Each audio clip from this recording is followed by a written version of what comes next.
I'm Dr. Jam Kothari. And I'm Dr. Sally Moore. And this is a Myeloma Minutes, a podcast for people affected by myeloma, patients, friends and family.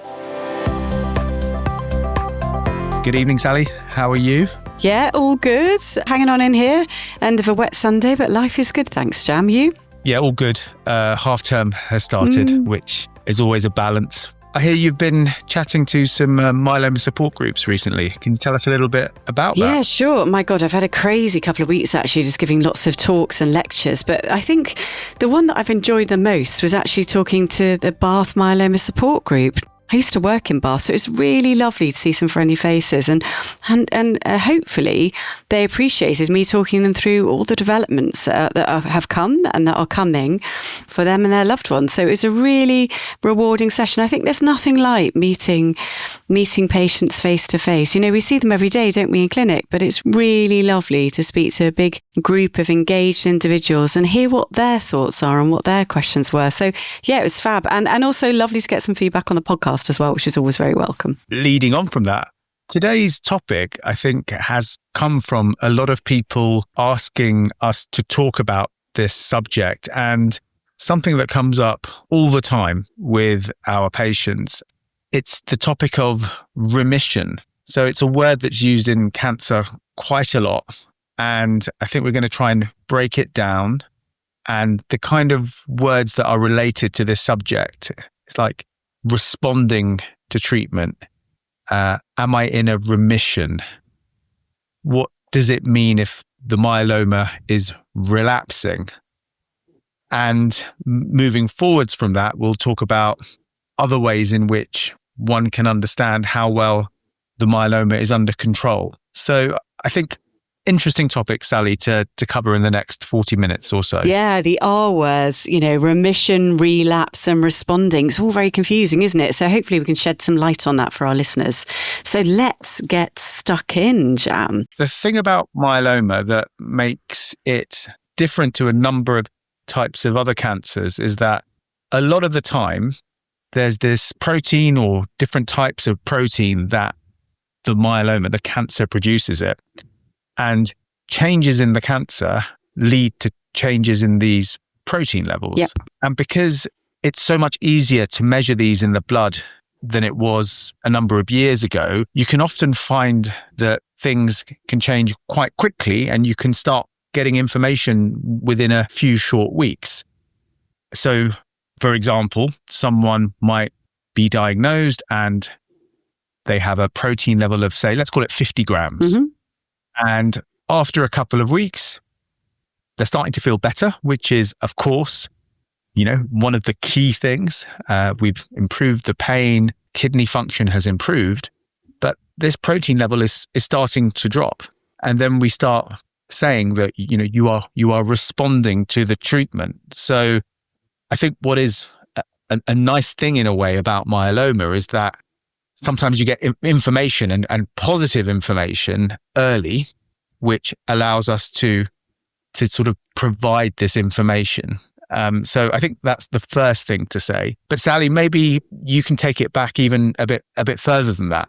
Broad aims and what are we trying to do in terms of response? What are we trying to do and how are we trying to do it? Yeah, definitely. It's actually quite a wide-ranging subject, this, isn't it? But I think ultimately when we think about what we're trying to achieve when we're offering somebody treatment for their myeloma, what we're hoping to do is what I describe as calm the myeloma down.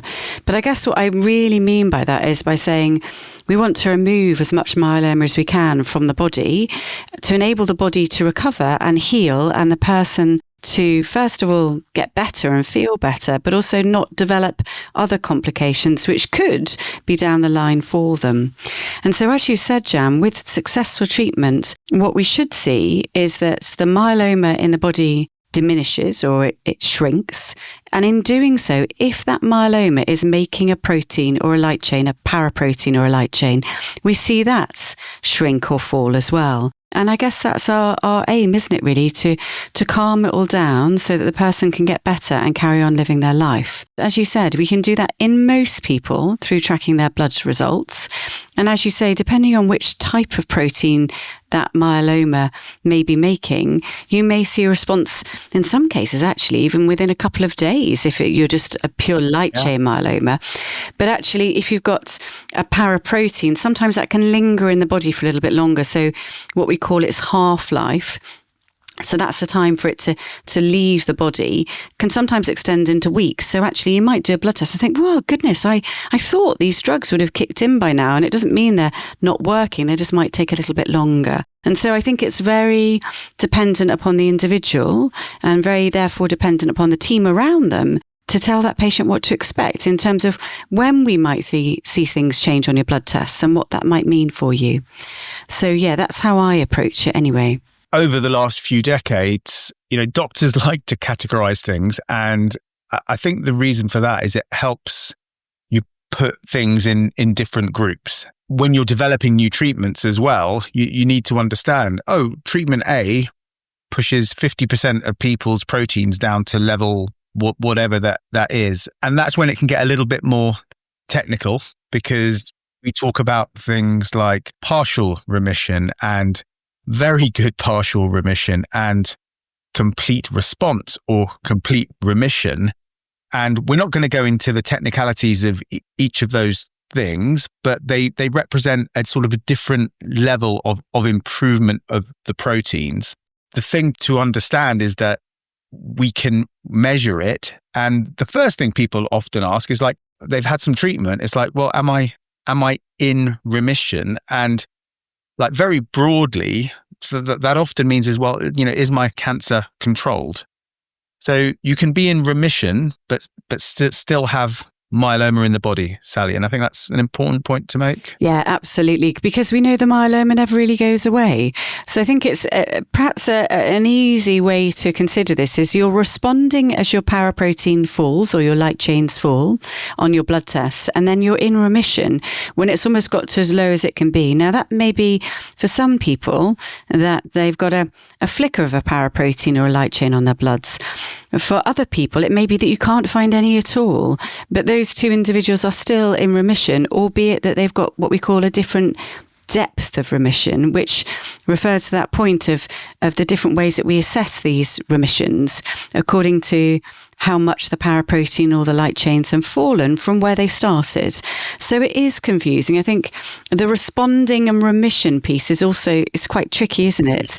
And of course, we must remember, sadly, we can't yet cure myeloma for good, or we're scared to say so. And so we only ever say that you're in remission, not that the myeloma has gone away forever. So that's very different from a cure. And I think sometimes that can also be a little bit confusing. There is this iceberg analogy that is used often in sort of medical circles when talking about remission in myeloma, where what you can see above the water is what is more easily measurable in blood. And even if you hopefully get rid of all of that, there's still, quite a lot of myeloma under the surface, as it were. But with the huge improvement in treatment over the last few years, that lower bit of the iceberg is really getting chipped away. And we have more sensitive ways of measuring really small amounts of myeloma left in the bone marrow. And Sally, maybe you can just sort of expand on that a little bit. Yeah, absolutely. So let's go back to your patient with their paraprotein of 50 that you mentioned earlier. Let's hope that person gets effective treatment, which calms their myeloma down or controls it. So, for example, if they have one block of treatment or one cycle, the next time they see the doctor in clinic, they might say, oh, you're doing really well. You're responding, which means that your paraprotein levels have fallen. Now, they may have fallen by half or even more than that. And then they might come back a month later after the next cycle and like, oh my goodness, you've achieved a very good partial response, which means they've fallen even further. And the next time it might be, well, we can't find any paraprotein at all in your blood. But it doesn't mean the myeloma's gone away. It just means that actually the cells have been calmed down so much or switched off so much that actually they might still be making a flick of a paraprotein, but our tests aren't sensitive enough to detect it. So then you need to go on the hunt. And then you go on the hunt by trying to find where that myeloma might be in the body. And of course, myeloma is a disease of the bone marrow. So this is where you're going the sort of bottom half of that iceberg you've spoken about, Jam, the bit you can't see. And so because myeloma is a disease in the bone marrow, you look for it in the bone marrow. And you can do some real specialist tests, something called minimal residual disease monitoring, where you're trying to find, is there a myeloma cell in every 10,000 cell? Is there one hiding? Or even every 100,000 cells, is there one hiding? Or even, is there a myeloma cell in every million other bone marrow cells that you look at?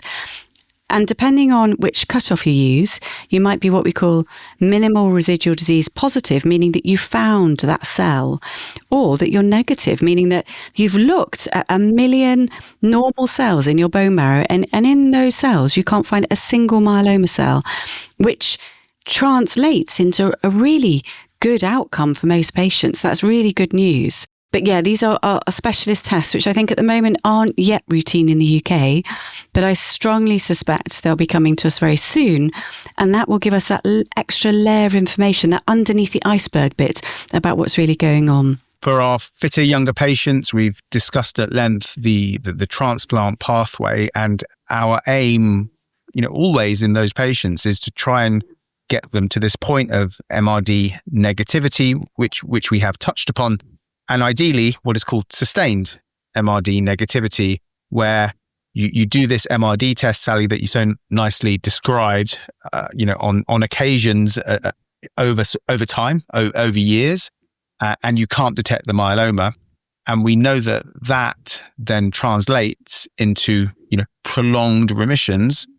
And in some people, that will be for many years.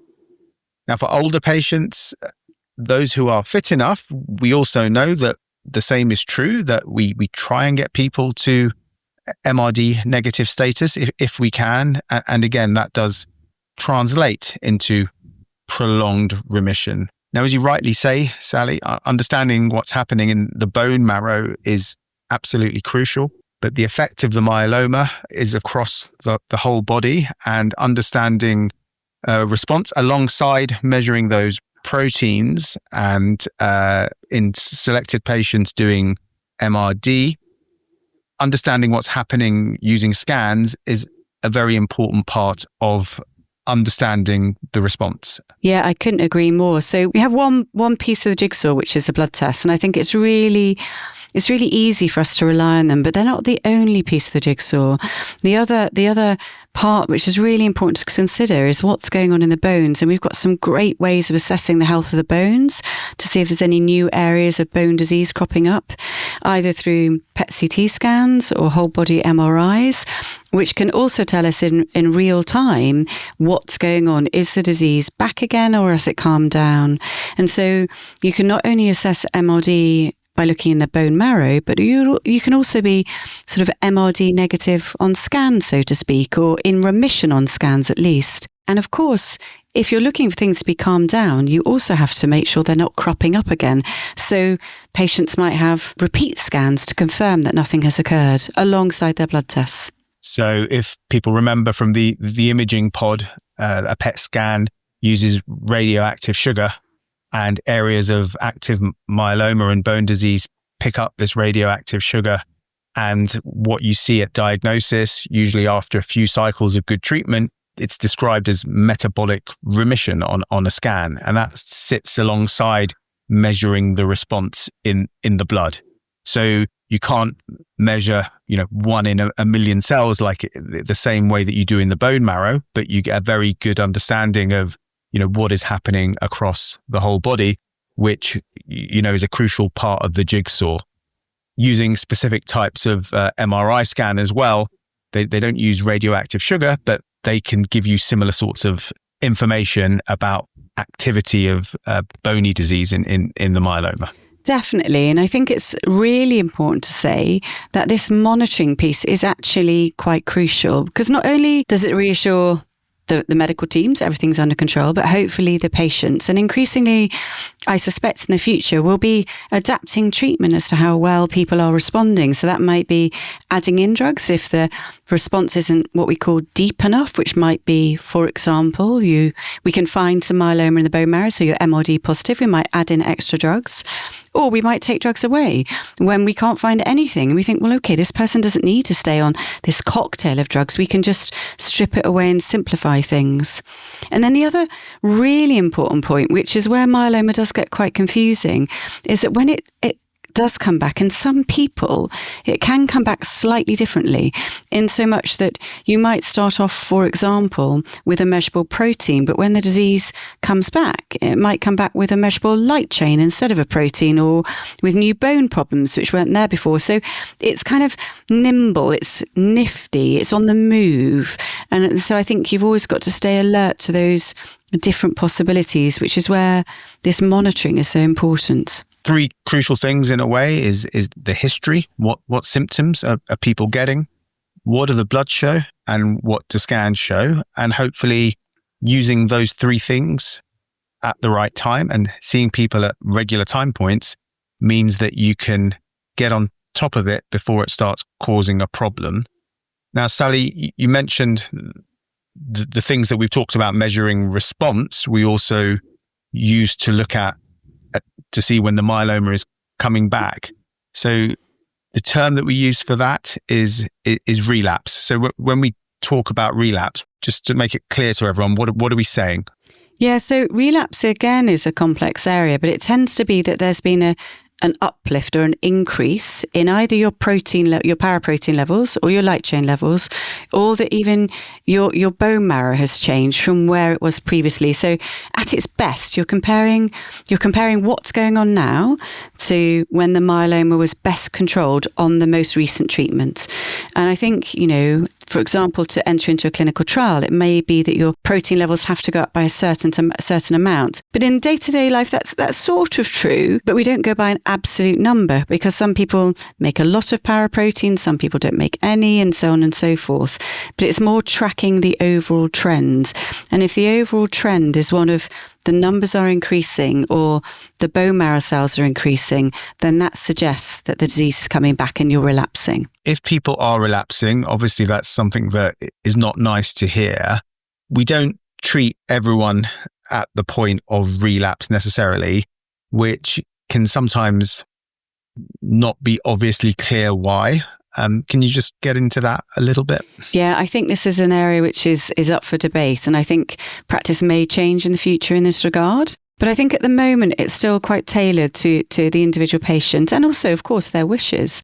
But I think some people, we know their disease might come back very, very slowly, and they don't necessarily have problems with their bones, so they didn't when they were diagnosed, or kidney trouble. So you can gently observe what's happening before you might need to think about treatment. So one of our earlier podcasts, Jam, you remember, spoke about the crab features. And if you're not too worried about those crab features, because it doesn't look like that's how the myeloma will behave, or it's changing very slowly, you might choose to observe that person. However, if you have a patient with higher risk disease, as Sarah spoke about in the last podcast, or you're particularly worried about bone disease in that person, you might actually say, I don't want to watch this happen. It's almost like watching something bad happen in slow motion. It's like, no, let's get on top of this quickly. So it can be quite tailored, but approaches are changing, I think, aren't they, Jam, in terms of how we manage myeloma? I don't know if you want to speak to that a little bit. I think it's becoming clear that certain types of treatment may be more effective if you sort of get in there a bit earlier. And I think approaches will change with the types of treatments that we have available. And I think because some of the newer treatments are very much harnessing our immune system, having the sort of most intact immune system may allow certain treatments to work better. And we know that sometimes leaving it late makes it harder for these treatments to work. God, that sounds very cryptic, doesn't it? It's like I'm kind of holding back the key information, but I think approaches are changing because there's more we can do. And at the same time, we've all seen patients, Sally, who are, their myeloma, thankfully for them, behaves in a very indolent way. And I've watched, people relapse on blood tests, and that graph is going up. And for some people, seeing that is concerning and stressful, and other people say, okay, I feel fine. I don't want to be on treatment, and you can wait many months, sometimes a bit longer. But the key thing is trying to intervene at the right time. But I think what the right time means now, moving into 2025 and beyond, is that when you've got your next treatment primed, this is what you're going to use. What's the right time to use that drug or that combination of drugs? I think it's also really worth saying some patients, actually, this is pretty common. I suspect you'll agree, might say, hang on a minute, I'm going on holiday next month, or I've got a wedding coming up. So can we wait until after that? And I think more often than not that, that can be achieved. And then the other factor which might go through our minds is that, yeah, it's fantastic, we've got lots of treatment, but you and I and many of our colleagues are also very sighted on what's coming through. And so we may think, actually, if I can observe this person for a little bit longer, they might be able to access drug X or Y or Z, which today they can't get. So there might be medical, clinical reasons for observing as well. But sometimes, I don't know if you'd agree, Jam, but it can feel a little bit like a game of chicken as well, which is not a good way to describe what's happening with someone's illness. But it is almost like, how long am I going to leave it before I lose my nerve because I'm worried something bad will happen? So it is a challenge, and it is a very complex area. Historically, what people have often done, for example, for the second treatment, it's like when we found out about this person who we've treated, their paraprotein was 40 and now it's back on its way up. We're not going to let it get past 40, but that's a slightly arbitrary way of looking at it. And I think the key thing is, as you say, to make sure you intervene at the right time. And there is Sally, I don't know if you agree, there's a general move to treat people earlier now. And I think in a lot of circumstances, that is correct.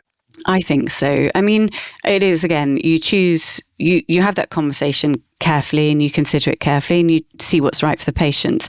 But increasingly, the last thing any of us want is for someone to relapse and develop bone problems or develop kidney failure. To the point now, when that happens to somebody that I'm looking after, I always think, God, what should we have done differently? I almost go over that situation again in my mind to think, should I have done X, Y, and Z differently? So I think treating earlier takes away that risk.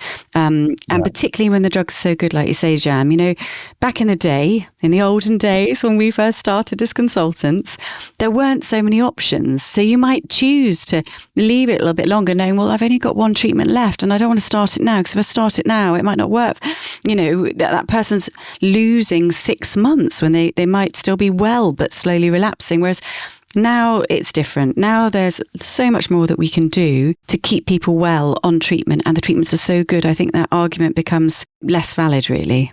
Sally, we've talked about remission and the different sort of levels of remission using the blood to monitor that and scans and also bone marrows. You get information on how many myeloma cells you can see, and of course the MRD tests. And we've talked about relapse as well, the myeloma coming back and the timing of which people are retreated. And then a term that's often used as well when people are talking about relapse is refractory. And I think we should just sort of highlight that term as well.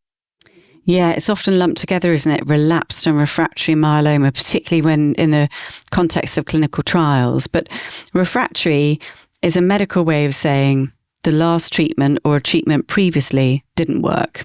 And by didn't work, what we mean is there's been some response, and some response in the case of myeloma means that the paraprotein has generally at least fallen by half, or the light chains have fallen by half. And so refractory is where, unfortunately, that myeloma has just been resistant to that therapy. And it may be that someone is refractory to a line of treatment, which is a combination of drugs, or they're refractory to one drug. And so it is quite a confusing term, and it's worth, I think, if somebody mentions that to you or your loved one, asking them, well, exactly what's that mean? And what are you talking about? And does that mean they can or they can't have that treatment again in the future, or that drug again in the future? So it's a little bit complex. Yeah, so you can respond to an agent before it stops working, and then you become refractory to it. And I think why it's useful to understand these terms is that often people do get sent their letters from their consultations, and all these terms are littered around, and it's helpful if you do understand it. And with all the different sorts of agents, it's very useful and I think empowering for people who are taking their next treatment, or they're on the road to that. It's like, right, okay, these are the major classes of drugs, and I can't have this because it worked and then it stopped working, but this class of agents I haven't even had. So it helps them build up a picture of what might work for them in due course when they need further treatment. So Sally, we've talked about remission and how sometimes remission can be quite long. It can be for a number of years. And I'm going to come back to the topic that we actually, when we did our first podcast, which feels like a long time ago now, but it was this year. It was a long time ago. I think we recorded it in January, and maybe it came out just a few weeks after that. But we talked about cure. So I think it's a word that people like hearing us talk about for, I think, very obvious reasons. But when does a remission that lasts 5 years, 7 years, 9 years, when does remission become cure in myeloma? Or can't we quite say that yet? I made sure I asked that because it's very hard to answer. Yes, well done. I mean, I think what we need to think about is somebody's natural lifespan and what their anticipated longevity, how long they're expected to live for, what that might be. And I suppose if you were diagnosed with myeloma and you were 75 and the average lifespan for somebody of that age might be, 83 or 85, depending on whether you're male or female, unfortunately, and your remission extends beyond that. Now, you could say, well, you've done pretty well. The myeloma hasn't come back and you've exceeded your natural lifespan. Or it may be that, unfortunately, something else happens to somebody whilst they're in remission, which shortens or ends their life. And so you might say, well, they've sort of been what we describe as functionally cured, meaning that they had one lot of treatments. They may have been on treatment maintenance perhaps thereafter, but the myeloma didn't ever come back and they didn't need anything else. I think the difficulty with this functional cure definition is you can only really talk about it in retrospect because none of us know what's going to happen in our future. But suffice to say, I think if you're in a remission for a decade or more, it's fair to speak of the cure word, but that doesn't mean the risk has gone away forever. So it is a very complex area, but increasingly we are talking about curing myeloma, and that is not us being overly optimistic or crazy, because it is a reality for some people, and hopefully many, many more people in the future. Coming back at you, how would you describe it? When would you say someone's cured?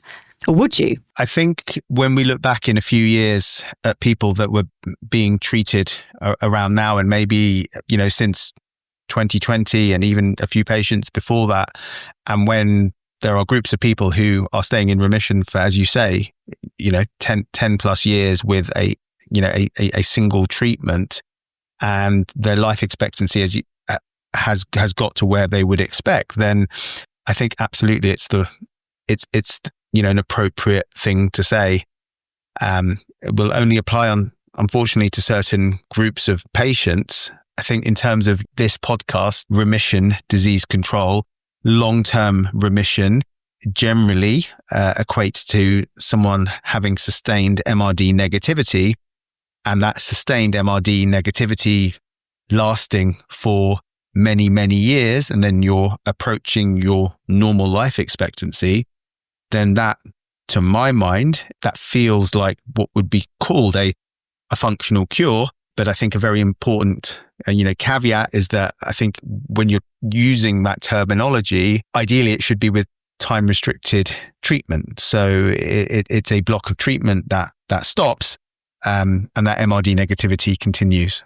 I totally agree. And I think if I'm to consider this from a patient's perspective, if I was to think about cure, if we think as an alternative about, let's say let's use breast cancer as an example, and it's early stage and you have an operation, and you might see your doctor afterwards, they might do a follow-up scan, and then afterwards they say, look, you're cured.